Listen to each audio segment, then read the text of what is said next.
It's Friday, the 20th of October. This is the Climate Alarm Clock. This week's headlines: flooding in Cork, while Lloyd's warns about the cost of climate impacts. And Greta Thunberg gets arrested at protests in London.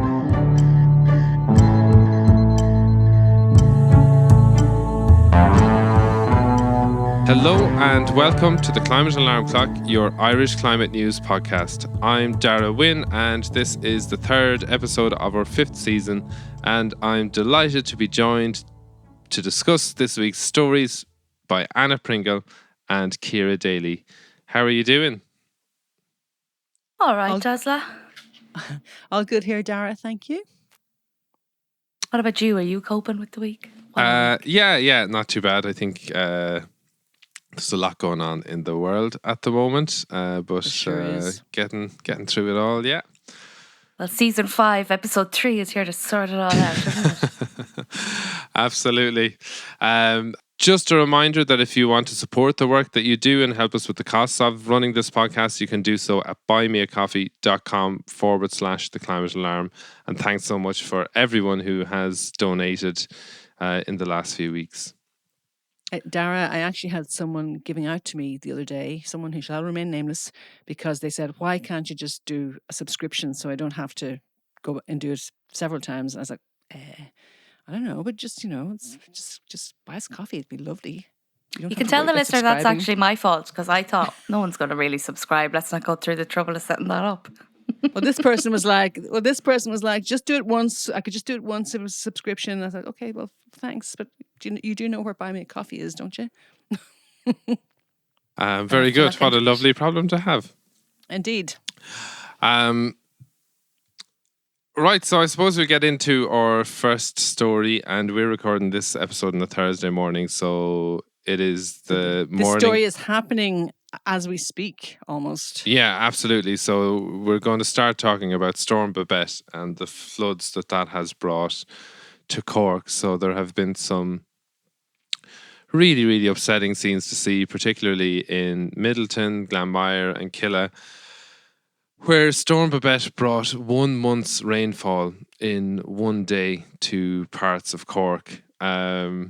So over 100 properties have been flooded in Middleton. They're at the moment discussing whether or not to evacuate the local hospital. Well, actually, Darragh, I was just listening to that. They decided not to evacuate because they couldn't get ambulances in to evacuate people. Okay, yeah, and I saw so that. They just moved people to another building on the same site, I think. But I mean, the centre of Middleton has been shut down, and it's still shut down on Thursday morning. Yeah, and I saw as well, one of the last things I heard last night was that there were some schools where there were children still in schools that they weren't able to get them out and get them home. So, really? So I mean, it really, really caught people by surprise, that if they had anticipated anywhere near that level of flooding, people could have stayed home or, that kind of thing. Oh, those poor little kids. Yeah, I mean, what were the factors? I mean, they anticipated the storm and there were warnings for it, but I suppose it's so localized, it's hard to say that this is going to happen in this particular local area. And one of the things I heard local people and the councils were saying, and West Waterford was also badly affected, and the county council were on this morning saying nobody remembers anything like this in, the last 40 years. There hasn't been floods like this. Yeah. And I think, and some of the rivers had their highest ever sort of recorded levels of flow and that kind of thing. So I mean, we have been talking about on this podcast about Ireland's wettest ever July, and rainfall has been above average. It was above average down in the southwest and the south in August as well. So, I think it was always likely that if there was going to be heavy rainfall into autumn and winter, that there would be flooding coming with it. A month worth of rain in 24 hours. It sounds kind of apocalyptic, doesn't it? But I suppose for anyone who's new coming to the podcast, what has this really got to do with climate change is the question I want to put to you. Yeah, that's a really good question, and it's a really important question, Ciara. of course, at this stage, you can't say that any one localized event is a result of climate change, but the climate change makes these events more and more likely, and so things like the increased rainfall that we've seen over the last few months, that's more likely because of climate change, because as the atmosphere gets warmer, it can hold more moisture, basically. And then the ocean is warmer as well. The Atlantic Ocean is warmer, so that makes it more likely that we're going to get more tropical storms. So what we're seeing is flooding has become just so common. I mean, those images of cars floating in water, we've seen them from all around the world in the last few months, and it wasn't quite at that level in Middleton, but it wasn't far off it. There was cars that were very, very submerged. And I suppose one of the things we've been thinking and talking about all summer was, can this happen here? We've seen it in New York. We saw the awful floods in Libya. We've seen all that, and we've wondered, can something of that enormity happen here in Ireland? And I think what happened in Middleton is a real shock to people, because while it wasn't that bad, it's still extreme. Yeah, and for the people that it has affected, for businesses, for homes, it's awful. It's so distressing. And I've heard people in the last day talking about like what a horrible experience it is to have your home. There's nothing worse, and because it's not clean water. I mean, you think about it as just rain. It's not clean water, and it's just the destruction of that. Yeah, is massive. So I suppose, Ciara, to go back to your point about what's it got to do with climate change, climate change makes these events more likely. So whether you want to argue this particular event wasn't caused by climate change. The other really big thing for me is that we know we're going to have more of this ahead in our future. We're going to have rising sea levels, and so many towns in Ireland are coastal. We're going to see more extreme rainfall, and we don't really have good natural ecosystems or even good man-made flood defenses to kind of mitigate these. So what we really need to see, or the thing that we need to be thinking about, maybe not today, but in the weeks and months after this flooding, is we're going to see more of this kind of stuff going forward. Like, it is 100% inevitable. And we are not prepared, and we really, really need to prepare, in all kinds of ways, rather than just having a weather warning appear 2 days before, let the flooding happen, and then people have their houses and businesses destroyed, and then it's in the news for a couple of days, and then it goes away and disappears, and we forget about it until the next flood. On that point of like the 2-day weather warning, something that really struck me when I was reading one of the articles was, I think it was a Fianna Fáil TD was saying, his gripe was that Met Éireann had issued an orange warning instead of a red warning.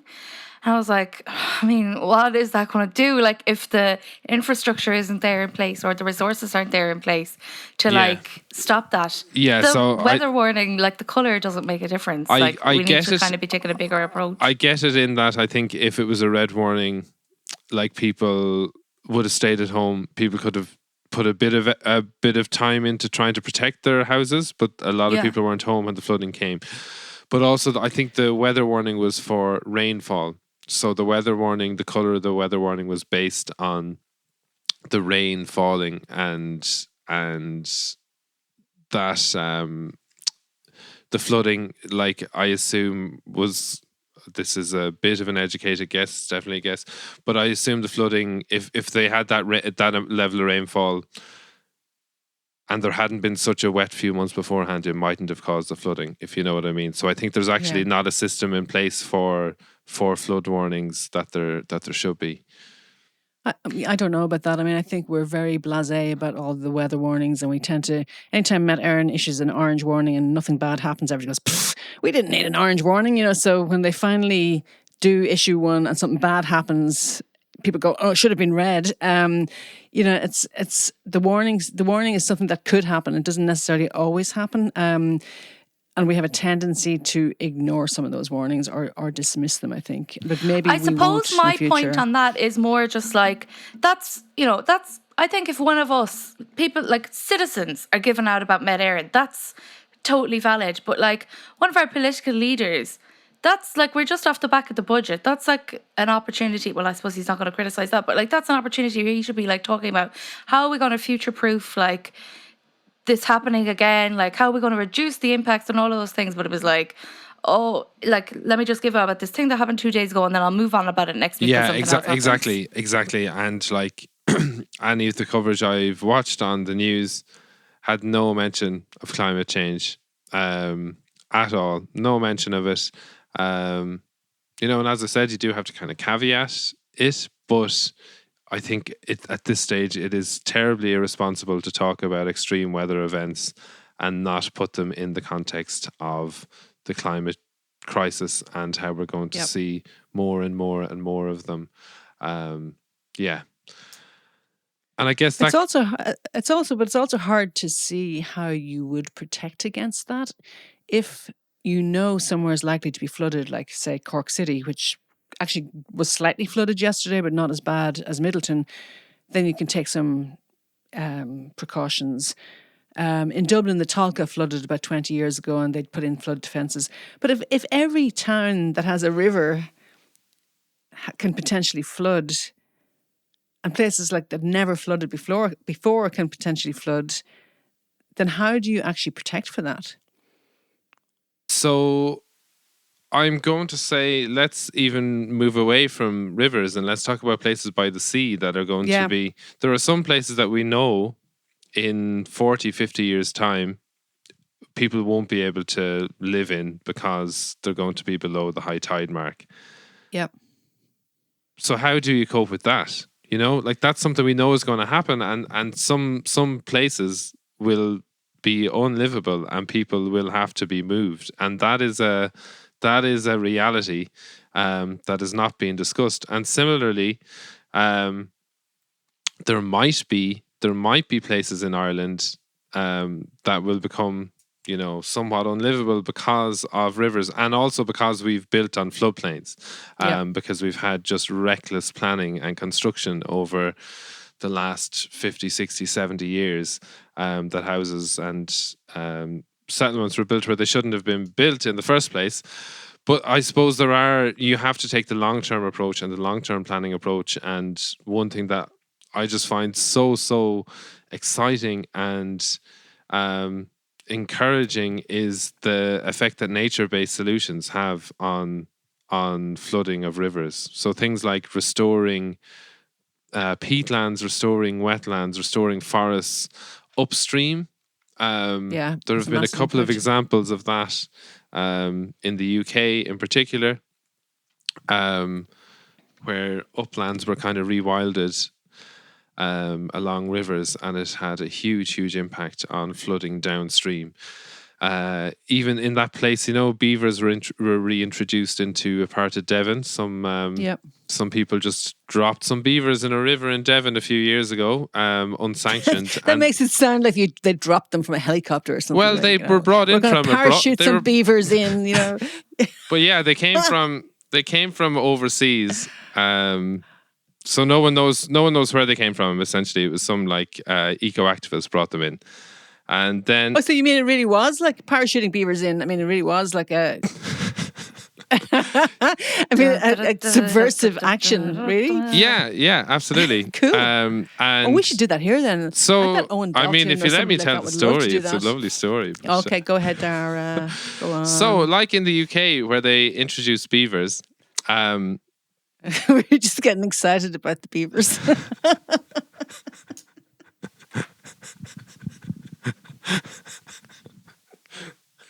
Sorry, Darragh. We need Darragh to laugh audibly. I just lost my train of thought. You're going to tell us about the remarkable effect of the beavers. So in Devon, there were some eco-activists that basically brought beavers over. So no one knows exactly where they came from. They were obviously brought from overseas somewhere, and they were left in this river in Devon. And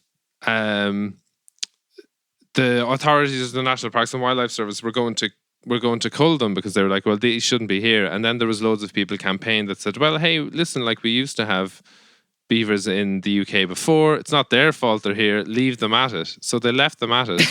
And then they went forth and reproduced. Yeah, and then a study by the University of Exeter a few years ago. So this is about 5, 6, 7 years ago. And this study from the University of Exeter was 2 years ago. And they found that the beavers upstream building dams reduced flooding downstream, and their dams also filtered pollutants out of the water. So yeah, just letting nature have a chance and letting nature do its thing is such a big part of the solution. Do you think we could go to Devon and borrow some of those beavers and drop them into, where would we put them? The Cumra's or somewhere to protect? Out in Ciara's back Waterford garden. and Cork. Ciara's back garden. I have a pond.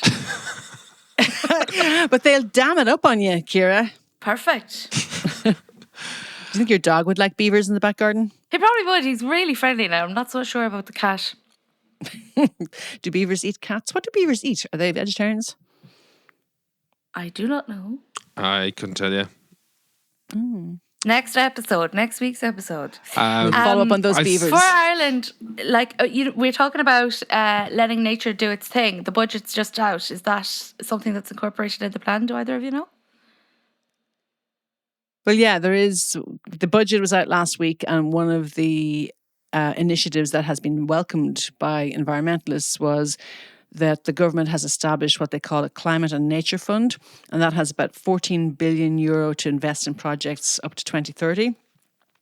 Now, it's called a climate and nature fund, but only 3 billion of those will be of that fund will be dedicated to climate and nature projects. So I think you probably have to look at the details there, but it is a positive initiative for sure. Positive enough? Yeah, I've seen. Is anything enough? I don't know, Yeah. but it's it's at least it's a start. Okay. Yeah, Pádraig Fogarty welcomed it, so I would trust his judgment on it. I suppose to kind of keep or to bring those two things together of sort of finances and climate impacts, we've seen a few studies in the last few weeks and a few reports in the last few weeks about the cost of natural disasters, Anna. Yeah, and like one of the things we hear a lot is people going, "Oh, we can't afford to take climate action." You know, remember we covered that, was it last week or one of the last episodes when the Fiscal Advisory Council came out with a big estimate of how much climate action was going to cost. Mm-hmm. But what is climate change costing? And if you look at it now, there is an estimate that, so just to take the US for starters, insured losses. So the insurance industry is kind of at the front line of this in a lot of ways. But insured losses from natural disasters in the US now routinely approach $100 billion a year. Wow. A year? A year. Wow. So you think about that's hurricanes, wildfires, floods, the works. So it's $100 billion a year. But not only that, if you go back to the year 2000, so 20 years ago, that 100 billion was actually 4.6 billion. Wow. So that's how much it's gone up in 20 years. And what's happening is that the insurance industry is, for obvious reasons, is stopping. Is not going to insure you for hurricanes in Florida, for example. And then a new study has just come out from the insurance industry that has said, so that's just in the US. So now they've looked worldwide, and the latest data worldwide shows an estimate of $280 billion in costs in 2022 alone. Oh. So yeah, so they said it cost $16 million an hour for the past 20 years. So think about that. In the time it takes you to listen to this podcast, it'll cost almost $16 million, the cost of the climate crisis. God, So what's happening is the insurance industry is obviously seeing this firsthand, and they are starting to, what they used to do, like in the US, for example, the insurance industry would spread risk. They would say, okay, we might have to pay out for a hurricane in Florida, but we won't have to pay out for a hurricane in California at the same time. Turns out there was a hurricane in California this year, and also then the wildfires and so on. So they are having more difficulty spreading their risk and obviously making a profit from it. So what they're saying now is the insurance safety net, so-called, is starting to collapse because of that, which means who pays? Yeah. And it's actually what's going to start happening is the public will be paying because insurance companies can't make any money out of it anymore. Yeah, I see. I know we'll be probably talking about COP a bit more later on in the series, and we're very cynical about it all anyways, but I see that talking about the polluter pays is going to be a key part of the Irish delegation's messaging at COP this year. So saying that the people who caused the damage should be the ones paying for it. Absolutely. That kind of brings us into our next big story, doesn't it? Yeah, just before we go on to the next story, actually, on the last thing on the insurance part is that Lloyd's also did a study the week before last, and they found that global economic losses could reach $5 trillion over a 5-year period. Wow. So they said it's a plausible increase in extreme weather events, and they are linking it to crop failures and food and water shortages, and kind of looking at how those impacts would then have knock-on effects to societies in relation to geopolitical alignments, widespread disruption, damage, economic loss, and change consumer behaviors. So obviously, 280 billion last year.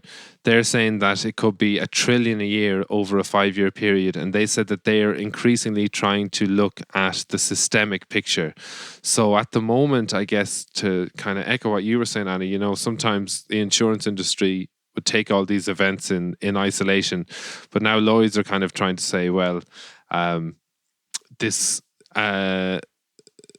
there can be domino effects, and lots of different scenarios and situations can have impacts on other situations, and that's the way they're trying to look at it. And when they did that, they came up with this figure that it's not unlikely that there could be $5 trillion of damage done over a 5-year period.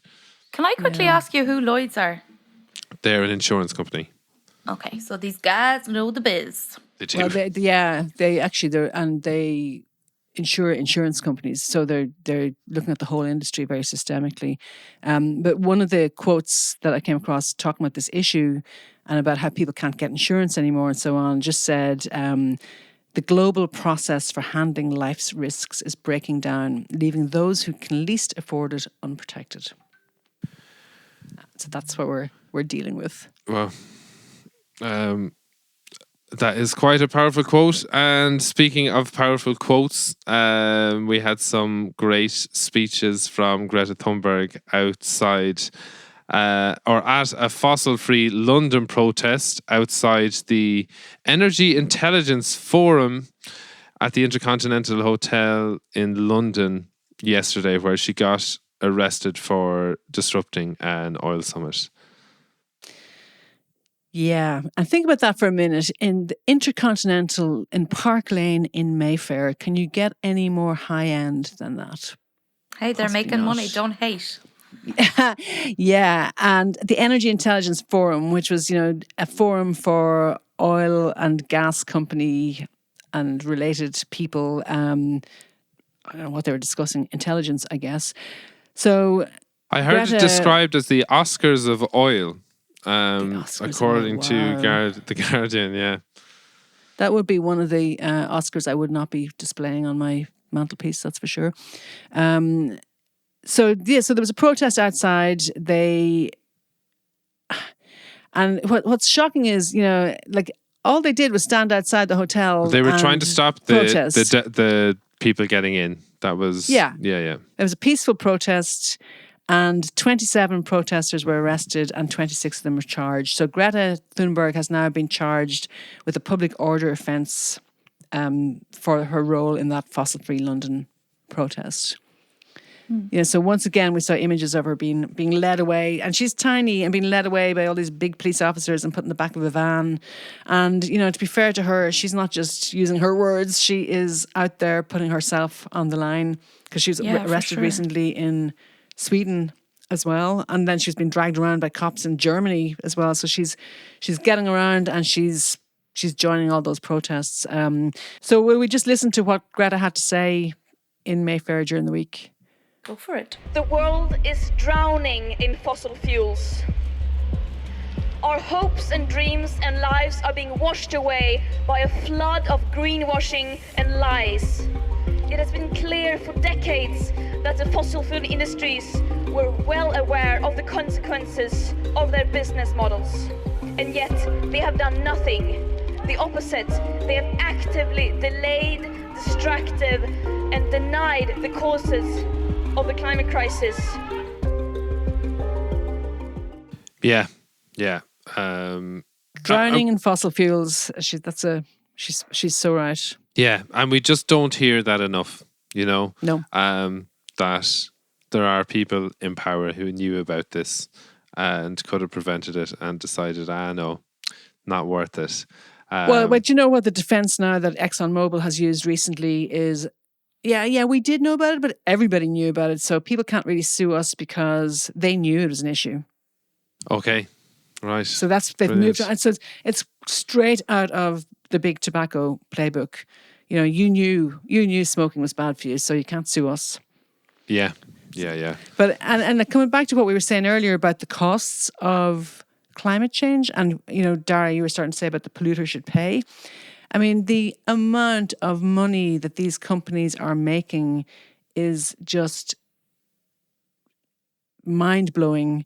In 2022, the 5 biggest companies, their total profits were 195 billion in 2022. And that was, and what's worse about that is that was 120% more than the previous year. So their profits are huge and going up. So they made, despite all of this, despite the cost of climate disasters, their profits in 2022 were at the highest level in the industry's history. Yeah. So, I looked into this last night because when I hear Greta Thunberg speak, part of me is like, oh my God, she is amazing. And then there's like this little, I don't want to say it's an Irish part of me. It's probably just a human part of me that I'm like, this can't be real.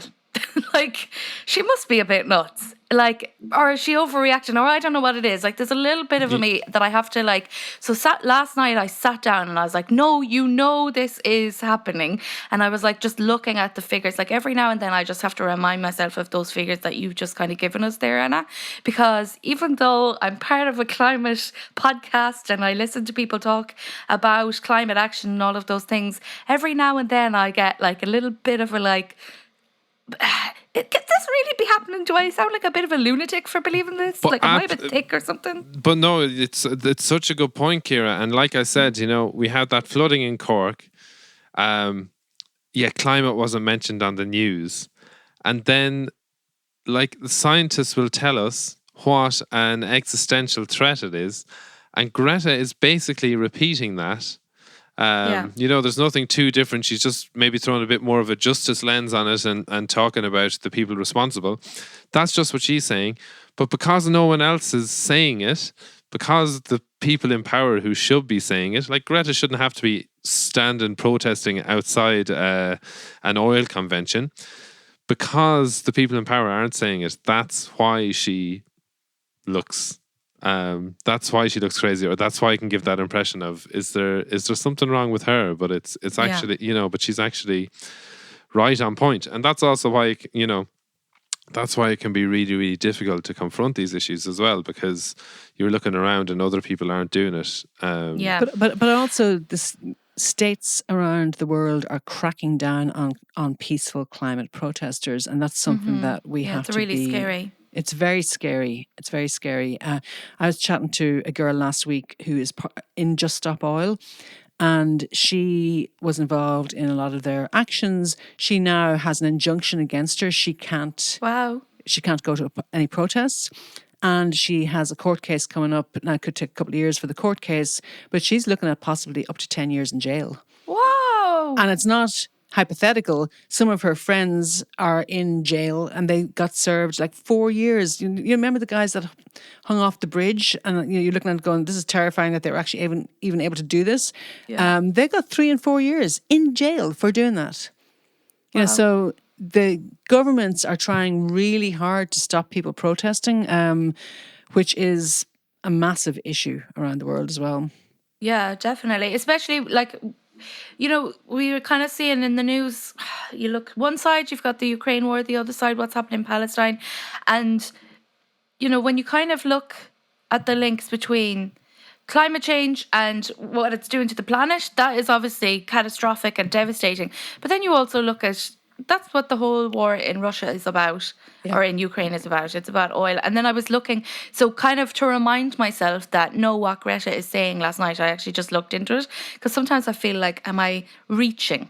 But then what I was looking at was one of those fossil fuel companies, Total Energies, they had 22 billion in excessive profits, and that would have been enough to cover the $4.3 billion requested by the United Nations last year to provide humanitarian relief to everyone in Ukraine, after the fact that what they're fighting over is fossil fuels in the first place. So it's just so complex. And I wouldn't say they're necessarily fighting over fossil fuels, but it's fossil fuel money that's funding it. Sorry. It's fossil fuel money that's funding it, and it is all about resources, power, because Ukraine is the breadbasket of Europe, and so it's a lot about extractivism and resources for sure. So we're with Greta, unsurprisingly. Yeah, I mean, you're right. The profits that the oil companies are making could be, it's criminal. It's criminal. They could be diverted to so many things, or to fighting climate change for a start. And then you mentioned Palestine, Ciara, and obviously it's been incredibly upsetting to look at the news coming out of Israel and Palestine since October 7th, and just the atrocities that have been going on. But again, this is a climate justice story, and because colonialism and oppression is tied in with climate justice, but also just on a very real level, water is a big issue in that area. And so, in Palestine, they have water scarcity, but that's partly because it's controlled by the Israelis. And we see the horrific spectacle now of people being threatened with dying of dehydration because they've cut off the water, which is just obscene. But it's also because that region has water scarcity to start with, but then it's also been exacerbated by drought and by climate change. So there's no conflict around the world where there isn't some aspect of climate justice as part of it. Yeah. And I think where I struggle with it is that it's really difficult to find that connection in the media. So then sometimes when I almost gaslight myself, I'm like, oh no, you're being dramatic now. And also it's nice to sometimes, it's nice to just, if it was important, it would be in the news, so I don't have to worry about it because they're not worried about it. Like, that is kind of a comforting place to be at times. Yeah, it is. Although it's also very, it does make you, as Ciara said, gaslight. You do kind of go, am I going crazy? Am I insane here that that I am concerned about this? And yet, and actually, it's only when you see scientists you follow and people you respect who are also going crazy about it, then you go, okay, it's not just me. So that's helpful. So we need some good news, do we? We need some good news to finish up with. Yeah, and there are some good news stories from around the world. One nice one that I saw in Kenya is a farm that's going to produce fertilizer that's free of fossil fuels. So it's making ammonia, but they're getting the hydrogen from water, where usually it would be taken from natural gas. So ammonia is normally a really high polluting thing to produce, and this Kenyan this Kenyan company are basically able to do it now with solar panels and do it fossil free to create ammonia. So that is really, really cool. Woo, woo, Good. give it up for Kenya. Excellent. And then, we have seen that the world's largest offshore wind farm has begun powering. It's in the North Sea and has begun delivering power to British homes and businesses. So that's positive as well. Yeah, it's going to power up to 6 million homes, I think, by the time it's when it's finished. Yeah. And also Albania is making strides in renewable energy, installing 235,000 solar panels at a power station. Yeah, and staying in Eastern Europe, Romania has also got a significant investment to work towards climate neutrality, and they have plans for reducing their emissions by 99%. So they have announced a 2.1 billion euro fund to do that, focusing on energy efficiency across a variety of different sectors. So, Romania is not the most wealthy country in Europe by a long shot, and neither is Albania, and they are making strides. So that's really positive. Absolutely. I'm really glad we researched all those positive stories, Anna. Yeah, we had to look. We had to go as far-flung places to find them, but there are a lot of positives as well. I mean, there is a lot of. No, a shout out to Ciara who wrote, I think, all of that in our scripts, and we didn't let her say any of it. That's okay. Ciara, do you want to say anything? I just want to say, I envision a better world, and I think with some more solar panels, we are going to get there. I had to grasp at anything I could get this week. Like, I just needed it. Yeah, for sure. No, it's good. And actually, if you look around your neighbourhood or drive up and down the country, you're seeing more and more solar panels on roofs now in Ireland, which I think is really positive. I have got some actions. I saw a story that one of you shared. A report from Board B. It wasn't a report. Somebody from Board B was saying that there's 85% less field vegetable producers in Ireland than there was 25 years ago. So there was a census in 1998 which found we had 400 growers, and now in 2023 we have 60. So that's obviously extremely worrying. But at the weekend, because I work in food, I am very interested in it. I attended the Talamh Bio conference. So Talamh Bio are a group which stand for a system which puts the power back into the hands of farmers, communities and citizens, as they say themselves. So the conference that I attended was just to discuss the future of Irish agriculture and land use. I am not a farmer. I just went because it's something I'm really interested in, and I'm really glad I went. It was really encouraging day to hear about the work that they do, and they are looking for more people to get involved. So if you are somebody who eats food or likes food or cares about food or work in food, we're going to put links in the bio for how you can check out and learn more about them, but also how you can join up. And I really would encourage you to, because they're really, really brilliant. Excellent. And to support the growers that we still have in the country is a really, really, really important thing. Yeah, absolutely.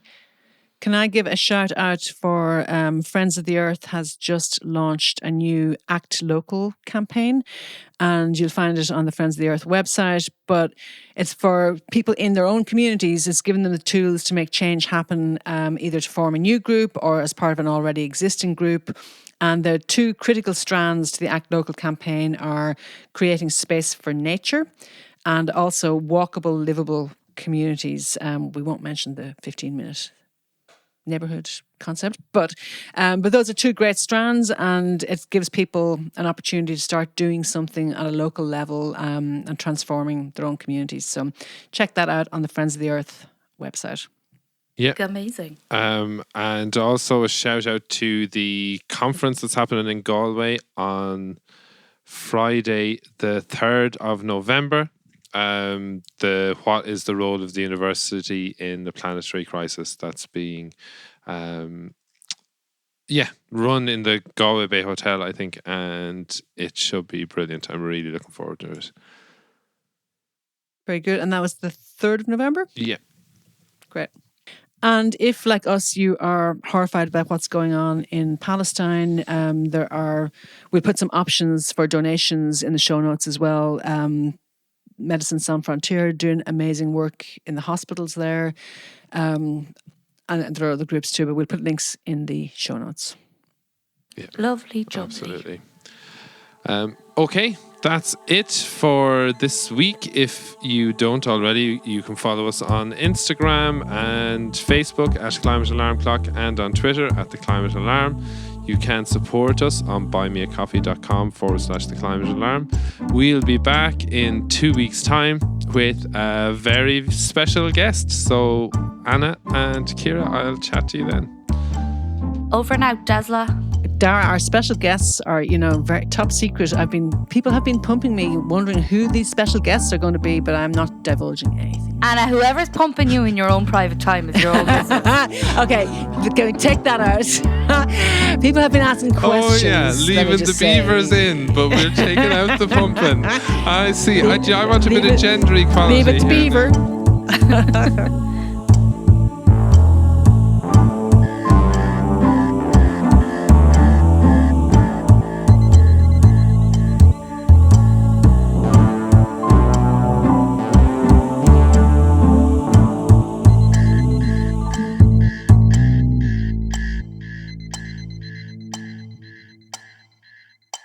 We're just getting excited about the beavers.